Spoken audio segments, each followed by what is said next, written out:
ప్రేక్షకులందరికీ కూడా ఆ యొక్క లలిత అమ్మవారి యొక్క అనుగ్రహం పరిపూర్ణంగా కలగాలని మనస్ఫూర్తిగా కోరుకుంటూ మనం ఈరోజు చెప్పుకోపోయేటువంటి టాపిక్ ఏమిటి అంటే, చూడండి, రకరకాల ఉద్యోగాలు చేస్తూ ఉంటారు. అయితే ఆ రకరకాల ఉద్యోగాలు చేసేటువంటి క్రమంలో సడన్గా ఆ ఉద్యోగం ఏదైనా డిస్టర్బ్ అయితే వాళ్ళ గనక ఎక్స్ట్రా ఇన్కమ్ ఏదైనా సైడ్ ఇన్కమ్ లేదనుకోండి, చాలా ఇబ్బంది పడిపోతూ ఉంటారు. కొన్ని ఇళ్లల్లో పాపం భార్యాభర్త ఇద్దరూ కనుక చేస్తున్నట్లయితే పర్వాలేదు, ఉద్యోగం కానీ ఏదైనా వ్యాపారం కానీ. అలా కాకుండా ఒక్కరే కనుక చేస్తున్నప్పుడు ఏదైనా ఉద్యోగం వాళ్ళకి ఇంకొక ఇన్కమ్ కనుక లేనట్లయితే సడన్గా ఉద్యోగం పోతే ఇబ్బంది పడతారు. కాబట్టి ప్రతి వ్యక్తికి కూడా ఏదో ఒక సైడ్ ఇన్కమ్ ఉండాలి. ఒక ప్రాపర్టీ కొని లేకపోతే దాని మీద రెంట్స్ రావడం కానీ, లేకపోతే ఇంకోటి ఏదైనా సైడ్ బిజినెస్ చేయడం కానీ, ఎవరి దగ్గర ఇన్వెస్ట్మెంట్ చేసి ఆ రకంగా కొంత డబ్బులు వస్తే బాగుండు అనేటువంటిది ప్రతి ఒక్కరికి ఉంటుంది. ఎందుకు అంటే అప్పుడు సెక్యూర్డ్గా ఉంటాడు మనిషి. చేసేటువంటి జాబ్ ఏమైనా డిస్టర్బ్ అయినా కూడా చాలా సెక్యూర్డ్గా ఉంటాడు. మరి ప్రతి ఒక్కరికి ఆ కోరిక ఉంటుంది, కానీ అందరికీ అది సాధ్యపడుతుందా? అది సాధ్యపడేలా చేసుకోవాలంటే జ్యోతిష్శాస్త్రంలో నిజంగానే అలాంటి ఫార్ములా ఏదైనా ఉందా అంటే ఖచ్చితంగా ఉందని చెప్తున్నాను నేను. ఎందుకంటే దీన్నే ఫ్రీ వీల్ అంటారు. మనము ఈరోజు చెప్పుకోబోయేటువంటి టాపిక్కి పర్టికులర్గా ఏంటంటే VGM 369 ఫార్ములా అన్నమాట. ఆ ఫార్ములా బేస్గానే నేను మీకు ఇప్పుడు చెప్తాను. ప్రతి రాశి వారికి, అంటే మేషం నుంచి మీన లగ్నం కానివ్వండి, రాశి కానివ్వండి, నేను చెప్పేటువంటి ఈ ఫార్ములా కనుక పాటించగలిగితే 100% అందులో ఎటువంటి సందేహం లేదు. గుర్తుపెట్టుకోండి, 100% మీరు జాబ్ కాకుండా ఇంకొక ఎక్స్ట్రా ఇన్కమ్ సంపాదించుకోవడానికి మీరు చేసేటువంటి ప్రయత్నం ఏదైతే ఉంటుందో, మీ డిజైర్ ఏదైతే ఉంటుందో ఖచ్చితంగా నెరవేరుతుంది. అందులో ఎటువంటి సందేహం లేదు. ఒక్కొక్క రాశి గురించి మనం చెప్పుకుందాం. మిథున లగ్నము ఆర్ మిథున రాశి గుర్తుపెట్టుకోండి. ఆ మిథున రాశిలో ఉన్నటువంటి నక్షత్రాలు ఏమిటవి?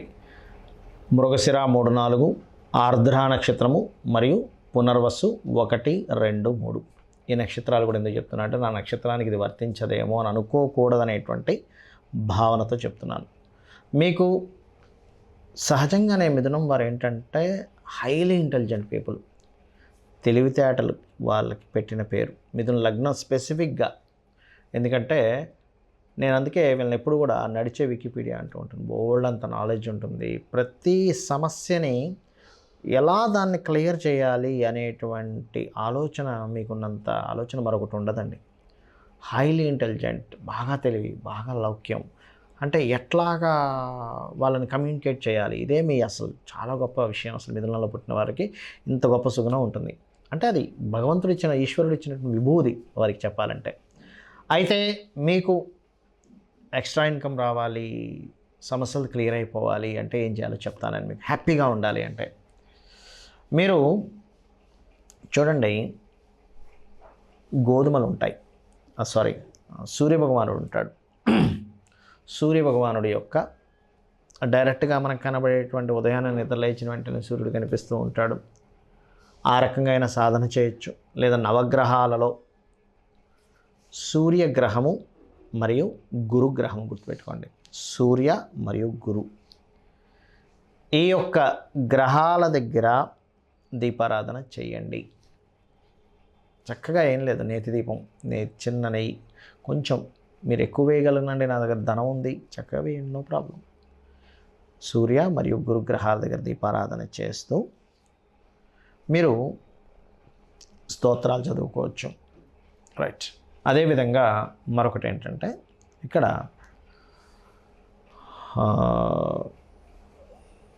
బొబ్బర్లు ఉంటాయి, బొబ్బర్లు అంటారు.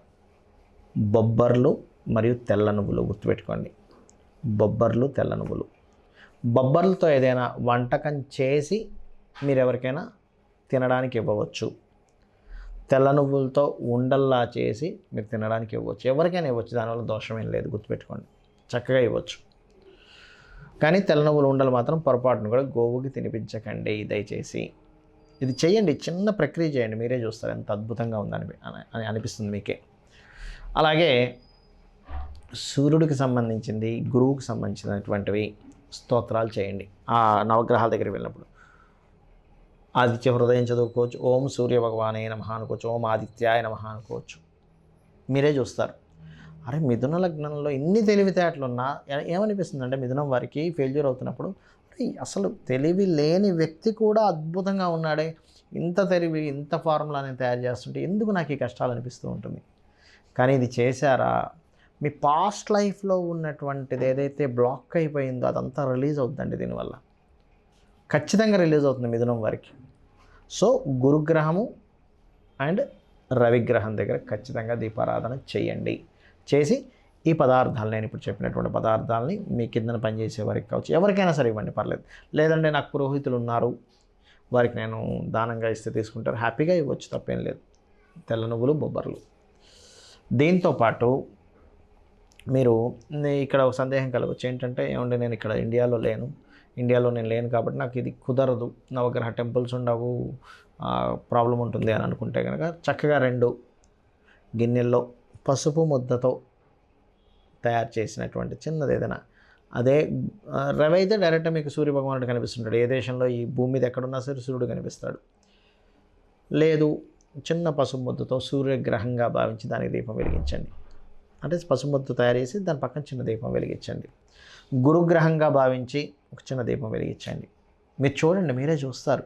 ఎందుకంటే మీరు అది వెలిగించి చక్కగా ఓం సూర్యభగవానే నమః లేదా ఓం ఆదిత్యాయ నమః, ఓం గురుగ్రహాయ నమః ఒక్క 10 నిమిషాలు, ఎక్కువసేపు అక్కర్లేదు.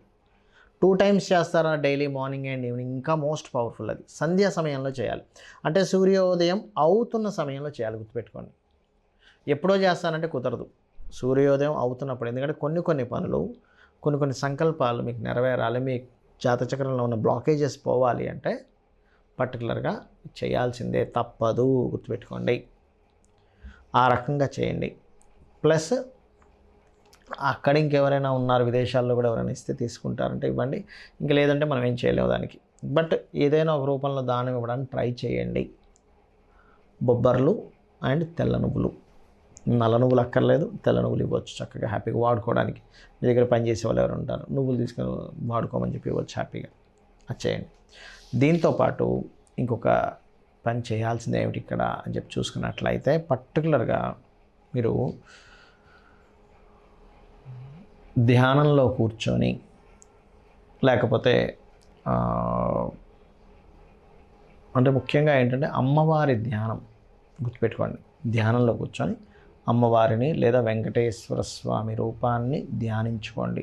జస్ట్ ఆ రూపం మీకు కనిపిస్తుండాలి, అలా వెంకటేశ్వర స్వామిని కానీ అమ్మవారిని కానీ. ఇంకొకటి ఏంటంటే పర్టికులర్గా మీరు ఏదైనా ఒక నామం చేసుకోవాలా అంటే ఓం నమో వెంకటేశాయ లేదా ఓం శ్రీమాత్రే నమః. మీరు ఎవరైనా శ్రీ కనబడింది మీకు ఉదాహరణకి అంటే ఇది చాలా బాగా పనిచేస్తుంది, మోస్ట్ పవర్ఫుల్. పెద్ద సీక్రెట్ చెప్తున్నాను నేను మీకు. ఎవరైనా స్త్రీ కనబడింది మీ కంటి కనుక శ్రీమాత్రే నమః అనుకోండి మనసులో. అది ఎంత పవర్ఫుల్గా పనిచేస్తుంది అంటే మీకు తెలియకుండా నాకు ఏదో శక్తి వచ్చింది అంటే, నా లోపలికి ఏదో సంథింగ్ ఎనర్జీ వచ్చింది అనిపిస్తూ ఉంటుంది. ఇది మీరు చేయండి, మీరే చూస్తారు, అద్భుతాలు చూస్తారు మీరు లైఫ్లో. మీరు చేస్తున్నటువంటి సాధన పూర్తి స్థాయిలో మీకు ఫలించాలంటే కొన్ని స్టెప్స్ పాటించాలి. అది ఆఖరిలో చెప్తాను అన్న, అదేంటో ఇప్పుడు నేను మీకు చెప్తాను. పాయింట్ నెంబర్ 1 గుర్తుపెట్టుకోండి. ఇప్పుడు చెప్పిన సాధన రెగ్యులర్గా చేయండి, రోజు చేయండి. రోజు ఎలా చేస్తారు? హ్యాపీగా చేయండి, హ్యాపీ మూడ్ని తెచ్చుకొని చేయండి. అబ్బాయి ఏదో చేస్తున్నావు, ఇది చెప్పాడు ఫలిస్తుంది కానీ అబ్బాయి ఏమిటి రోజు ఈ పని అనుకునే మూడ్లో చేయకండి. ఎందుకంటే మనము ఏ మూడ్లో చేస్తామో ఏ పనైనా కానీ దాని రిజల్ట్ కూడా ప్రకృతి అలాగే ఇస్తుంది, గుర్తుపెట్టుకోండి. Happy mood. అసలు ఈ భగవంతుడు మనకి మానవ జన్మనివ్వడం, మనం ఈ మానవ జన్మగా పుట్టడం చాలా గొప్ప విషయం. ఎంజాయ్ ఇట్ అన్నట్టుగా చేయండి, ఖచ్చితంగా పనిచేస్తుంది. అలాగే మరొకటి ఏంటంటే, మీకు ఇప్పుడు ఈ ప్రక్రియ వల్ల 100% మీకు సక్సెస్ వస్తుందండి, అందులో ఎటువంటి డౌట్ లేదు, గుర్తుపెట్టుకోండి. 100% వస్తుంది, వచ్చి తీరుతుంది. వచ్చిన దాంట్లో 1% నుంచి 10% లోపల మీ ఇష్టం, మీరు ఎంతైనా చేసుకోవచ్చు. ఎందుకంటే 1% అని ఎందుకు అంటున్నానంటే, ఒక వ్యక్తికి 1000 రూపాయలే రావచ్చు పాపం, అతనికి ఎక్స్ట్రా ఇన్కమ్. ఆ 1000 రూపాయలతో ఆ 1000లో 100 నువ్వు వేరే దానికి ఖర్చు పెట్టు అంటే పాపం అతనికి సాధ్యపడకపోవచ్చు. కానీ 10 రూపాయలు ఖర్చు పెట్టగలడుగా. 10 రూపాయలు 1000 రూపాయలు 10 రూపాయలు చాలా సింపుల్ విషయం కదా. ఆ 1% నుంచి 10% లోపల ఎంతో కొంత 1 నుంచి 10% గుర్తుపెట్టుకోండి. పక్కన పెట్టేసేయండి డబ్బులు. పెట్టేసి ఏం చేస్తారంటే, ఈ యొక్క విశ్వంలో చాలా గుప్తమైనటువంటి విషయము, చాలా సీక్రెట్ ఏంటి చెప్పమంటారా? ఆ డబ్బుల్ని తీసుకొని మీరు మొక్కలు నాటడానికి, మొక్కల కోసం మీరు వినియోగించండి. ఇక్కడ మీకు చాలామందికి సందేహం కలుగుతుంది. ఏమంటే నేను ఎక్కడ నాటుతాను సార్, నాకు అసలు ఎక్కడ భూమి లేదు, ఏమీ లేదు, నేను ఎలా చేస్తాను అనుకోవచ్చు. చిన్న చిన్న మొక్కలు ఉంటాయి, తొట్టిలో పెంచేవి. అది మీరు సంపాదించుకొని ఇంట్లో పెట్టండి. మీ ఇంట్లో ఫుల్ అయిపోయింది, మీ చుట్టాలు ఉంటారు కదా, మీ ఫ్రెండ్స్ చుట్టాలు తయారు చేస్తూ ఉండండి, వాళ్ళకి ఇస్తూ ఉండండి. అది కూడా కంప్లీట్ అయిపోయింది, మీ చుట్టాలు మీ ఫ్రెండ్స్ సర్కిల్ మొత్తం కంప్లీట్ అయిపోయింది. అప్పుడేం చేయండి అంటే, మీకు డబ్బులు వస్తూ ఉంటే అది పెద్ద విషయం కాదు. ఎందుకంటే ఇంత మీరు చేస్తున్నారంటే మీకు కొన్ని అంటే ఎంత ప్లేస్ కొనుక్కునే డబ్బులు ప్రకృతి ఇస్తుందంటే, ఎందుకంటే మీరు ఏం చేస్తున్నారు, ఫస్ట్ మీరు ఏం చేస్తున్నారు బాగా అబ్జర్వ్ చేయండి. మొక్కల్ని ఇవ్వడం ప్రారంభిస్తున్నారు. అంటే ఏం చేస్తున్నారు, కొంత భూమి ఈ ప్రకృతిని కాపాడడానికి ఆక్సిజన్ రిలీజ్ చేసేటువంటి ఒక మొక్కని ఇస్తున్నారు. మీ ఇంట్లో పెట్టుకుంటున్నారు ఫస్ట్. అంటే దాన్ని రక్షించడం స్టార్ట్ చేశారు, భూమిని రక్షించడం స్టార్ట్ చేశారు, చెట్టును రక్షించడం స్టార్ట్ చేశారు, మొక్కను రక్షించడం స్టార్ట్ చేశారు, ఎయిర్ని రక్షించడం అంటే ఎయిర్ పొల్యూట్ అయిపోతున్న దాన్ని రక్షించడం స్టార్ట్ చేశారు. అంటే చిన్నగా స్టార్ట్ చేశారు. మీరు ఏదో వేలు లక్షలు ఖర్చు పెట్టట్లా, జస్ట్ ఎంత ఉంటుందంటే ఒక 50 రూపాయలు 100 రూపాయలు చిన్నది వచ్చేస్తుంది. మీకు స్టార్ట్ చేశారు, మీరు ఇంట్లో స్టార్ట్ చేశారు. బాల్కనీస్లో, అపార్ట్మెంట్ అయితే బాల్కనీస్లో పెట్టుకోవడం. అయితే ఈ బాల్కనీస్లో కూడా ఇక్కడ ఫార్ములా చెప్తాను, సౌత్ వైపు ఆర్ ఈస్ట్ వైపు మాత్రమే పెట్టండి, నార్త్ బాల్కనీస్లో పెట్టకండి. ఇది వాస్తు టిప్ ఇది, బట్ చెప్తున్నాను నేను మీకు. ఈస్ట్ ఆర్ సౌత్లో పెట్టండి, నైరుతిలో కూడా పెట్టకండి, లేదా బిల్డింగ్ పైన ఈస్ట్ ఆర్ సౌత్లో పెట్టుకోండి మీరు మొక్కలు చక్కగా. ఎవరి బిల్డింగ్ మీద వాళ్ళు కనుక మొక్కలు పెంచుకోవడం కనుక స్టార్ట్ చేస్తే, ప్రకృతిలో మీరు కనుక దీనికి సంబంధించి చేశారా, ఇది మీకు తెలియకుండానే మీరు పొరపాటును కూడా మీరు ఇంకా మీరే కాకుండా మీ వంశం కూడా ఎక్కడొక రుణ రోగ శత్రువుల్లోకి వెళ్ళదు. ఎందుకు వెళ్ళదు? పచ్చదనం అనేటువంటిది బుధుడు. మనం ఎవరైనా అప్పుల పాలవుతున్నామన్నా, రుణాల పాలవుతున్నామన్నా, రోగాల పాలవుతున్నామన్నా, శత్రువుల పాలవుతున్నామన్నా బుధుడు పాడైతేనే అవుతుంది. మీరు ఏం చేస్తున్నారు, ఫార్ములాలో దీన్ని పెంచుతున్నారు. ఇంకొకటి మీకు ఆల్రెడీ ఇప్పుడు నేను చెప్పిన ఫార్ములా వింటున్న వాళ్ళందరికీ కూడా 3 విషయాలు ఖచ్చితంగా ఉండుంటాయి. 1 రుణాలు ఉంటాయి, 2 రోగభరితంగా ఏదైనా ఇబ్బంది పడుతుండొచ్చు, 3 శత్రుత్వాలు ఉండుంటాయి. ఈ 3ని ఫస్ట్ తొలగించుకోవాలి. ఎలా తొలగించుకోవాలి? రుణం ఉందనుకోండి, మీకు రోజుకు ఒక ½ అన్ అవర్ ఓం అపర్ణాయై నమః అనే మంత్రాన్ని సాధన చేయండి, రోజు ½ అన్ అవర్. రుణం ఉంటే గనక. లేదండి నాకు రోగం ఉందండి, ఓం సర్వవ్యాధి ప్రశమని సర్వమృత్యు నివారణి అగ్రగణ్య అచింత్య రూప కలికల్మషనాశిని చేయండి. లేదంటే నాకు శత్రువులు ఉన్నాయి, మా ఇంట్లో వాళ్ళతో శత్రుత్వం, బయట వాళ్ళతో శత్రుత్వం, కోర్టు కేసు ఉంది, అది ఉంది, ఇది ఉంది, దీంట్లో నేను ఈ సాధన చేయాలి. ఎందుకు చెప్తున్నానంటే, ఫస్ట్ ఈ సాధన చేసేటప్పుడు ఇవి తొలగితే కానీ, అంటే ఈ కర్మలు తొలగితే కానీ మీ సాధన ముందుకు వెళ్ళదు, గుర్తుపెట్టుకోండి. మరి శత్రుత్వాలు ఉన్నాయి, ఏం చేయాలి? ఓం నమో నారాయణాయ, ఓం కుమారస్వామి నమః, లేదా ఓం కార్తికేయ స్వామి నమః అని ఒక ½ అన్ అవర్ చేసుకుంటూ ఆ శత్రువుని ఎలా ఫీల్ అవుతారంటే, వాడు నాకు శత్రువు కాదు, వాడు నాకు మిత్రుడు అని ఫీల్ అవ్వండి. వాడు నాకు శత్రువు కాదు, వాడు నాకు మిత్రుడు. ఎప్పుడు కూడా శత్రుభావము, రుణభావము, రోగభావము యాక్టివేషన్లో ఉంటే మీ డిజైర్ భావం యాక్టివేషన్ అవ్వదు.